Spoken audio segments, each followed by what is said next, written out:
Craig Stewart is in the studio with us. How are you, sir? I'm well. How are you? Pretty good. I'm pretty good. First and foremost, how was your Thanksgiving? Thanksgiving was great. Okay. It was great. I didn't spend it with my family. I went to a friend's house. And Oh, that's still good. yeah, my family is just kind of disorganized when it comes to Thanksgiving. So Oh, Oh, okay. wow. yeah, So it it's is. one of They those. they are. Yeah. You know, this person is gonna cook this. Somebody else is gonna cook that. I need consistency. Oh, yeah, I'm So, with you on that. yeah. The same hands. And Yes, the same yes, thing. and so I know the Not season is everybody gonna be can right. make mac and Exactly. cheese. Not Yeah. everybody The can yams make may the not be grits. good, and Yeah. Yeah, So- I'm You don't with have you to on say that. that. Yeah. Woo. You Yeah, know. I'm with you on that one. Oh my gosh. Yeah. Did you participate in the Black Friday of any sort? I did not. Okay. I did not. Cool beans. All right. Yeah. All right, so we got that out of the way. So let our listening audience know, and as well as us, Yes. who is Craig Stewart? Like, how did Craig Stewart be the man that he is right before Oh our wow, eyes? that's such a broad question, but it's a question that I like. Okay. I'm a visionary. I'm Okay. a writer. I'm a producer. I'm a creator. I'm a thinker. I began writing many years ago, probably professionally 2002. I wrote and produced a play. I moved to Atlanta 2 days after I graduated from college. Oh, And so I wow. moved to Atlanta to write music, and so I did music for a while. And the first guy that I actually fell in love with, I came to terms with being gay while I was there. Okay. And the first guy that I dated was HIV positive. Mhm. And so 3 years after that relationship, I ended up writing a play called A Day in the Life. And that show sold out. And 2 months after that, I produced it again, and it flopped. 1 year from the original date, I produced it a third time, and it flopped again.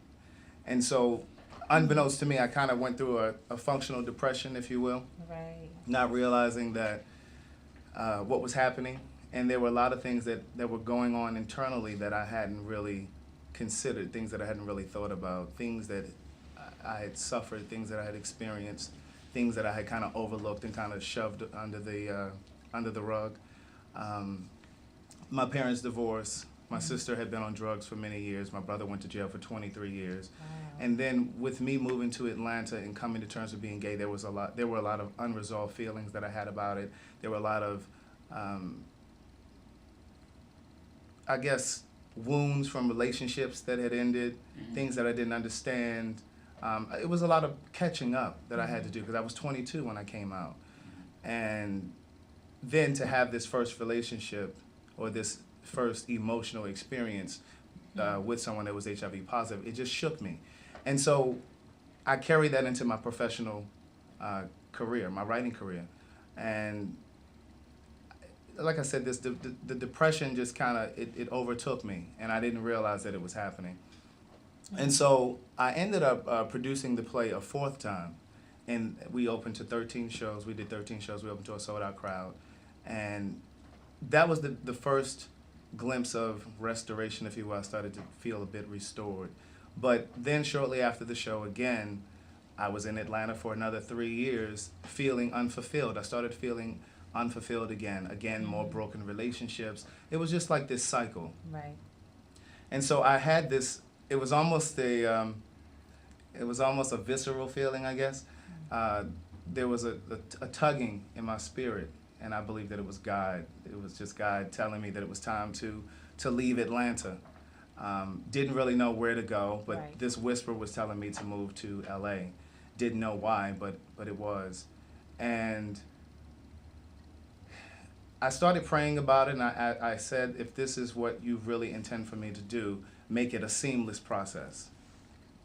And so I started praying about it, and everything fell into place. I go into the entire story in the book, but everything fell into place. I sold everything that I had, but I believe that God was trying to position me to move to LA because my car had been repossessed. I couldn't find a job. My bank account at one point was negative $660, and there were eviction notices on my door. And so I believe that he was trying to make it so uncomfortable for me in Atlanta that I would move without a fight. And so 3 months after I was in LA, I started writing Words Never Spoken, and I've been on a book tour ever since. And it truly has been word of mouth that's been selling the book, and it just astounds me, like when I think about it. Wow. When I think, because I could literally reach back less than 2 years ago, I was sitting and writing the book, almost frantic about some of the things that I was writing about, frantic about not having a large publishing company behind me to promote it, frantic about not having a publicist. But again, I believe it was the will of God, and He set it up, and it's happened. You know, because I was obedient, because I trusted and followed. That's what happened. Yeah. That's like definitely a success story there. Right. Yeah, well, you know. I know you have a lot more to do, but just to hear that has to be. I'm sure other people. I'm sure you've touched other people with your story and things of that sort of kind of give them some that there's hope, there's light at the end of the tunnel, because people are in different facets of life have those struggles of what it is that I'm supposed to be doing. What's my purpose here on earth, and what's the purpose of my life? I've gone through it. Right. I'm sure Keone has gone through it. Yeah. So Definitely. so it's refreshing to hear that like I said, there's light at the end of the tunnel. So with you now been on this book tour, and you said word of mouth, how has that been for you overall? Because usually word of mouth it works. Right, but there's this period where you feel like it's going to die down. Well, again, like when I first published the book, or before I even published the book, I was really fearful. You know, fear is one of those things that will kind of creep into your mind. It will almost convince you of something that isn't. Right. And so I was worried that when I first released the book, that I would sell 30 books, you know, basically to people that I knew, and then I would have this slump. But that isn't what's happened. I was very strategic about it. When I first moved to LA, I had no idea I was going to write a book. I was there for the first 3 months just enjoying the weather. I was hiking. I was doing acupuncture. I mean, it was soul searching, you know what I'm saying? But LA is one of those places where it's really difficult to connect with people on a genuine level. I'm sure. And so because I was 3 hours behind, all of my friends and family on the East Coast, my phone wasn't ringing. There weren't many text messages coming through. So there was a lot of time for me to really sit and cogitate the life that I lived in Atlanta, those 13 years that I lived in Atlanta. So as I was thinking about it, I thought about all of the things that had impacted my life that I really thought hadn't, but they really had. They started to emerge. But as I was writing, I just started documenting and chronicling what I was doing. So every time I sat down to write, I use music, I have a glass of wine, I may have hot tea if it's the winter time. So I would always take pictures of like my laptop, my glass of wine, or my hot tea, and then I would upload it on Facebook and say I'm sitting down at the manuscript and I'm writing. And I also started accepting whoever sent me a friend request at that point, because I knew I was going to use the page to promote the book. And then once I got like maybe 100 pages or whatever, and I printed those pages out, I would take a picture of that lump or stack of paper, and I would post that picture on Facebook and Twitter and Instagram and say, this is where I am now. And then when I got to the point that I was designing the cover of the book, I put the options up on Facebook. Which cover do you like? People like to feel involved. That is true. And so I started to pull people in. And then when the manuscript was going to editing, I said the book is off to the editor, da-da-da-da. I just kind of brought them in the whole way. And then when I did the photo shoot for the back of the book, I showed them the pictures. Which picture do you like? You know, just that whole thing. And then when the book was about to come out, probably the last 2 weeks before it came out, I started teasing with just different passages from the book, just different lines, really strong lines. And then I would say, coming soon, words never spoken. And then from day one, when the book hit Amazon, there were sales. And then I had 3 readings that I set up. I went back to Atlanta because I knew there were people who knew my work from the play. And then I have a greeting card company as well. Oh, cool. So I went back to Atlanta because I knew I could sell books there. I knew that I had a network there. So I set up 3 readings right away. And the first reading was just a small, intimate reading. It was at a friend's loft, and we may have had 20 people there. We gave them some wine and had, you know, some small things to eat and things like. And I read like a passage or 2. And they pre-ordered the book because the book wasn't even in print at that point. So they pre-ordered the book. That money I took and printed books. So, and then by the time I did my first public one, which was probably 2 or 3 weeks later, it was at an art gallery in Atlanta, and it was standing room. You know, because I just kept using the social media. Right. But now, you know, it's a year and a half in. the social media isn't the only way now, because I mean everybody that pretty much follows my page knows about the book or has the book or whatever. So you have to be creative. So I've videotaped myself reading passages from the book, Yeah, I and saw that. you know what I mean. I posted those things on YouTube, and so just different ways to kind of pull new people in. Your story sounds so familiar to. I have a friend of mine who sounds like the similar situation. His name is Will Caldwell. He wrote a book, Boy Pull Your Pants Up, and it was geared towards HIV and AIDS, STIs, things of that sort. And then he transitioned and he made it into a play, and now it's a web series. Yeah, so it's you hear you saying what you're saying. I'm listening, and it's I'm so familiar because it's nights that we've talked, or it's nights that I've stayed up with them, and I'm just like, you can do this. Like you gotta get through this hurdle. It's not gonna be easy. It's gonna but I said exactly these words. I said, but baby, when it's your time. When it's your time, it's your time. My gosh, you're gonna be overwhelmed with so much joy and happiness. You not even know how to suppress yourself, because it's gonna be that overwhelming. He did the readings and the things of that sort, and intimacy, and so it just sounds so familiar. So I feel where you're coming from, because I've witnessed it through somebody else. Right. So I can understand your pain, your joy, your happiness, your disappointment, even loyalty. Because sometimes it gets down to the people of, I thought these people were my friends, or I thought they were my, Well, yeah, I mean, and the reality, too, is the people who bought books probably first were people that I didn't know. Okay. And so that always strikes me. That's always a good thing. Yeah, it always strikes me, though, that the people who you expect, like friends or whomever, to buy your work or to support your work aren't always the first to do it. Nope. Even when I look at my Facebook page, I have a couple thousand people on my personal Facebook page, because like I said, I was just adding people. But I know everybody on there doesn't have the book. You know what I mean? But I don't get bogged down in that. You know what I'm saying? I don't get caught up in that. I just focus on reaching who I can reach. Social media has just been great for me. And I often think about Elin Harris, because for many reasons, because our stories parallel. One, because of the genre in which this book falls, my book falls, and of course his work. There are similarities, but he also started in Atlanta. He was selling books out of the trunk of his car. I sell books out of the trunk of my car, even though I have readings and things set up, but I always have books on hand. But he didn't have social media. When that first book came out, he didn't have social media, so he was selling specifically in Atlanta.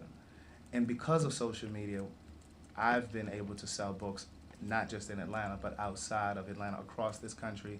I've gotten emails from South Africa, the UK, just because of social media, and places that I haven't even been. Even just different cities in this country that I haven't been, I've gotten emails from those people. So a lot of times I do get a little discouraged from time to time, because I wonder how effective and how fast it's moving, and but then I always think about Elin. He didn't have that, and look what happened with his work, is what I remind myself. So it's possible, and it can happen. So word of mouth it is, so eventually it will be where it's supposed to be.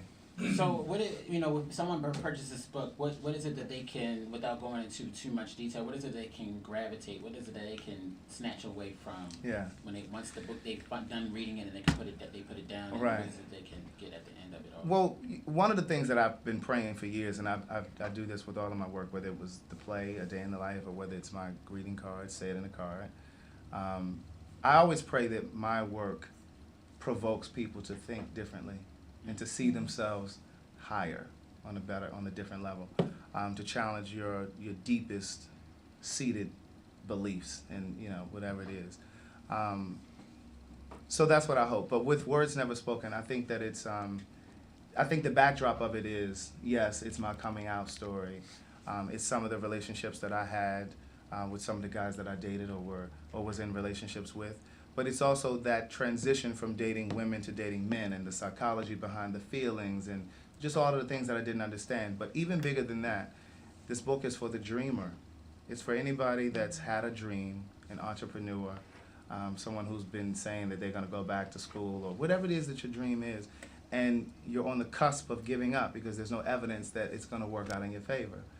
this book is for that person, but it's also for the parent who's struggling to accept his or her child because he or she is gay. It's for that person who is struggling to accept himself and is waiting for someone to give him or her permission to be who he or she is. It's all of those things. It's for that man who's married, knowing he isn't interested in being married to a woman. So it's all of those things. It's not just,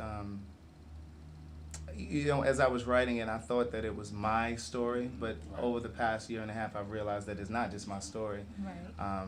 It's our story. It can be for anyone. Anybody, yeah. It really is. So, yeah, exactly. So what's next for you? Is the book going to be, you're going to turn it into a play? Is it going to, what? I do have ideas for it to be a play. It's not in the works right now, but I've definitely thought about it.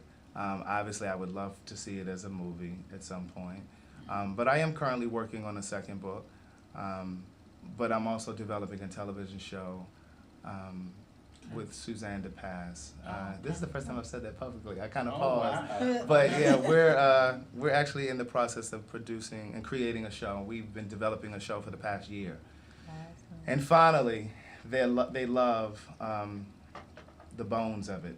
So Awesome. in January, February of next year, we're supposed to start shopping it to some networks. Good stuff. So That's that's in the works. I'm relaunching sayitinthe.card.com, which is my greeting card company. You can go online and read the cards, order them, we ship them to you. We have breakup cards, trouble relationship cards, but we also have birthday, sympathy, and all of the traditional cards too. And what is it called? It's sayitintacard.com, yeah. So it's that, it's the television show, it's this other book, it's I've been talking to some people recently about reproducing and staging A Day in the Life, which is my first play, so I would love to do that as well. So I'm just open to it. That's one of the things that I learned as I was writing this book, just adapt and just be willing to move wherever the wind takes you. Yeah, exactly. And so I'm just open to it. How did you come up with the title? I came up with the title because words never spoken, it's things that I've never said out loud in this book. Okay. Whether it was me meeting people, because when I went through the depression, I was actually, and everybody handles depression or whatever differently. Yes. Some people eat to cope, some people use drugs. I was using sex. I was meeting guys on the internet and having sex. So I write about that in detail in the book. So it's things that I had never said out loud. And so as I was writing the book, there were moments that I was absolutely in tears writing it because I couldn't believe that I was sharing so much. And I was grateful to have gotten through that period without ever being hurt or killed or contracting a disease of any sort. And then just grateful to have the gift to be able to use words in the way that God has allowed me to use words to tell the story. I had tears in my eyes because I knew somebody would read the words and get it and perhaps snap out of that cycle. But so it's not just words that I've never spoken, it's words that we as a community never use. It's things behaviors that exist that we never really talk about. I believe that a lot of, and when we're talking about gay men, I think that a lot of the behavior or vices that we find ourselves participating in are as a result of something that we haven't coped with, something we haven't dealt with, whether it's coming to terms with who we are and just whatever it is. And because there's a science behind it, there's a method behind it, there's absolutely a reason that you find at any given day of any hour of the day in any city in the world, you can go to an online sex site, if you will, and see hundreds or thousands of men online at any given time, and you can look and meet somebody and have sex. Right. You can do that same thing in any park in this country in the middle of the night and meet somebody, or go to a bathhouse, or however it is. But there's a reason that this anonymous sex happens. So I write about that in great detail in the book, how I participated in it in a portion of my life. That had to be refreshing for you. Like, Absolutely. To get that off your, get that off your Absolutely. chest and stuff like Absolutely. that. Because when you think about it, initially you become one, embarrassed, Mm-hmm. two, ashamed, and three, what the hell was I thinking? Mm-hmm. Right. You know, I have those moments at times, and sometimes I suppress it. I'm just like, okay, yeah, I can't do this, or I can't do that, or I've been there, done that, and I don't really necessarily want to do it again. But Right. it's tempting. Right. So because of the fact that we're human. Right. You know what I mean? So, but when you can come in, you can, as I always say, turn the mirror on yourself. Absolutely. And, critique yourself before somebody else does. Right. And be harder on yourself before someone else does, because I'm Right. famous for doing that. Mm-hmm. Before somebody gets me, I'd rather get myself. Mm-hmm. I'd rather get myself instead of getting got. So, I can totally relate, because Right. you just have to release it sometimes. Or even to just a person who won't judge you. It was You know what I absolutely mean? cathartic for Right. me on so many levels. Not just that, but even the relationship with my dad and. Right. Yeah. But for me, I was able to write about that Right. anonymous sex and participating in it because, and not even just that. I mean, even if it was just being promiscuous. Right. You know, at one point living in Atlanta and sleeping with people just because you could, just because it was easy, just because it was available. That is something that I'm so far away from now because it's like the process of writing the book. It helped me purge. Gotcha. And it's something about seeing those words on the paper and seeing your life on the paper that you can no longer pretend not to know that it hasn't happened, that you're not aware. You can no longer play ignorant. So for me, the online thing, the online sex thing, whether we're talking about a phone app, it's not for me. Mm-hmm. You know what I'm saying? But I think the way to get to it and to uproot it, you have to be honest with yourself. Yeah. And you have to get to the root of it. You have to get to the core of it to be able to walk away from it and not look back. So like that's not even a temptation for me anymore. I've been promoting the book on Jacked. And it's so interesting because I remember what it was like to be on there and feeling so desperate and feeling so anxious and so interested to connect with somebody. And it's such a time consumer. Mm-hmm. And so even going through the process of doing that, I had people messaging me and saying, so you're only here to promote your book? That's it? Nothing else? And it was easy to just say, yeah, that's it. You know, and of course you had people who were like, well, why are you on here? Well, you know, but I felt it was necessary to be there because that's where I would have been if Jack had been invented when I was doing it. So I just felt like it was important to do that. Good stuff. If, once it's all said and done, what do you want to leave, to people coming after you? What message you want to leave? What legacy you want to leave? That sort of thing. Oh, wow. It's interesting because I said one time at one of the readings that my hope is that 50 years after I'm dead and gone, this book is still here. And some young gay boy or girl, transgender, whatever, pulls this book from a shelf and can read it and see themselves more clear. And I hope that it gives them permission to just be who they are. Because so often we've apologized. We apologize for being gay or being bisexual, being transgender, whatever it is. And it's enough apologizing. It's time to unlock this mental bondage that you have contained yourself in and just live, So that's what I hope. I hope that someone reads the book and they see themselves and they're able to breathe easier because of the story. And hopefully they won't go through some of the things that I went through. Gotcha. Before I let you go, how can people purchase your book? Words Never Spoken is available on all of the e-readers and it's available on Amazon.com. So they will absolutely ship you a copy or you can download it, whichever you prefer. I actually will send signed copies of the book out as well. You can email me at booktherwriter@gmail.com and I will send you a signed copy. So through that way, people pay you through PayPal? Yeah, they would pay through PayPal. They would send me an email, and then I would walk them through the PayPal process, and then I would ship them a signed copy. So that was what I was doing through Grindr and BGC and some of the other online sites. Okay, because I'm going to be honest, I haven't got my book yet, but the reason why I haven't got my book, and it's not an excuse, but I had other authors on the show, and they give me their book, and I've been reading them. Okay. So I'm trying to get through a book at a time. Right. Because I have to give her a book that I just finished so that she can read it. So I'm trying to pass it on, but I am gonna buy it to support. Okay. And then I I'll pass appreciate it. that book along to her. Okay. So she can read it well. Booktherwriter@gmail.com. So I'll be in contact with you because I would personally like a signed copy. Okay. Yeah. So, Okay. Yeah. I appreciate it. So I'm so glad that you were able to come through. Thank you for having me. I really appreciate it. About your book and things of that sort. So it's definitely a pleasure to meet you. Thank you. You as well. So, all right, guys. When we come back, we have another guest in the studio that we